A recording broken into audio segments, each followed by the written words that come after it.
I always dug the prep. I always dug the rehearsal. I always dug the designing the stuff, and it's like a pack of dogs going, okay, where are we going? Where are we going?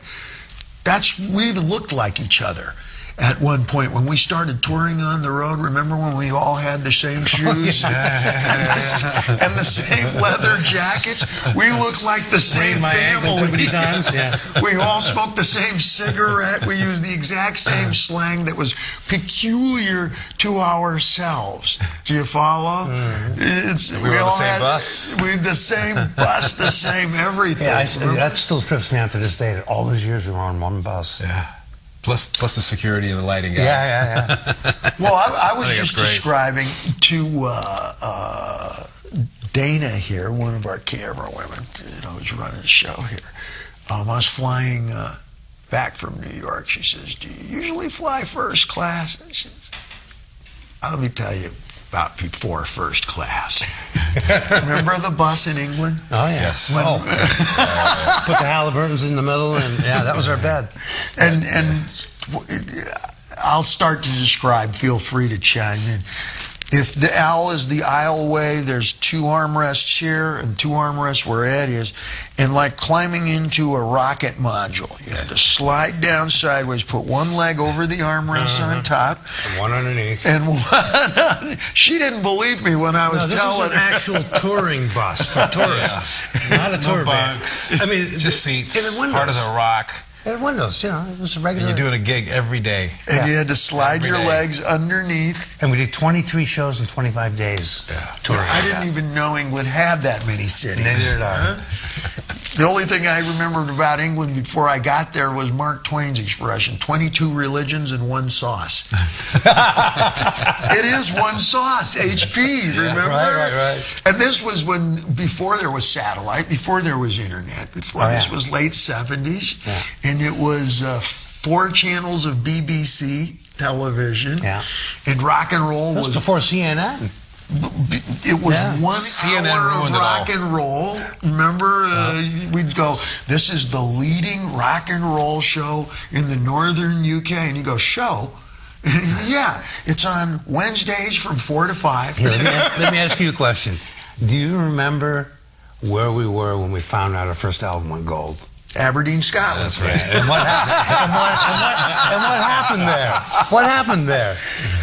After the gig? I don't recollect. Oh, man, we were doing human pyramids and trashed the hotel. We took shoe polish and wrote our logo all over the walls and stuff. And the next morning, the cops came, and they searched. I don't remember. They escorted us out of the country, but for what reason? Not because we wasted their hotel. Why? Because one of our crew stole a pillow. They searched every bus. And all we're saying is, hey, come on, somebody coughed up the damn pillow, and nobody coughed it up. This sounds very familiar. They escorted us like Rudy or somebody. Yeah. Actually, it was Douglas Alexander. Yeah, the sound guy. But they escorted us to the border and said, don't ever come back. And we never went back. Very familiar. I remember the pillow. Yeah. Somebody had swiped the thing. Yes. And we were all scared shitless because they thought they were going to nail us for the damage to their hotel. It was just a damn pillow. Yeah. I remember that. I thought that was hilarious. I remember we drank Glenmorangie, and I remember singing the lines over and over again. It was a tune wedgie. I couldn't get it out of my head. You take the high road and I'll take the low road, and we'll drink the Glenmorangie. You take the high road and I'll take the and volume, but I remember singing that all night as we marched around and whatever. Describe a gold Halliburton, because this is not something you ever see. Well, it was a state-of-the-art suitcase with a combination on it. It was like James Bond to us. And they were all gold, like a burnished, anodized gold aluminum or something. They look that. like something a film crew walks around with, but they're all identical, and you can light them all up, and it looks like something has landed. Reminded me of a large 007 attaché case. Yes, and you see them. People put microscopes in them, but nowadays they're black, burnished powder black. Ours were polished gold. And we put... everyone had to. Yes, everybody, we dressed the same. Yeah. We had the same luggage, and it would be towers of that same gold leather stuff. jackets. And you put all of your decals all over, everywhere that you dig, you put it all over the gold luggage. Nowadays, The only problem is one time, all it takes is one time of overstuffing the suitcase, and the thing would tweak, and would never close again. Well, you'd have to carry an implement to pop it open. The first time, do you remember going platinum? I remember the manager at the time, Marshall, I won't say his last name, giving us platinum necklaces. Yeah. Remember? I still have mine. Do you? Yeah. The platinum necklace. Yeah. And with gold-like chain, rolled chain Mesh chain, things. yeah. These are expensive items. I'm glad you have yours because we paid for them. That's right. That much I remember, yeah.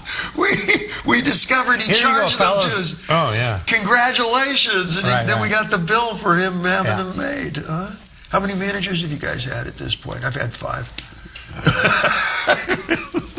It's hard to keep track of them. Yeah. That's ultimately the problem with making music is you make music and the other people do the business, and that's just the way it is. And we leave that part alone until.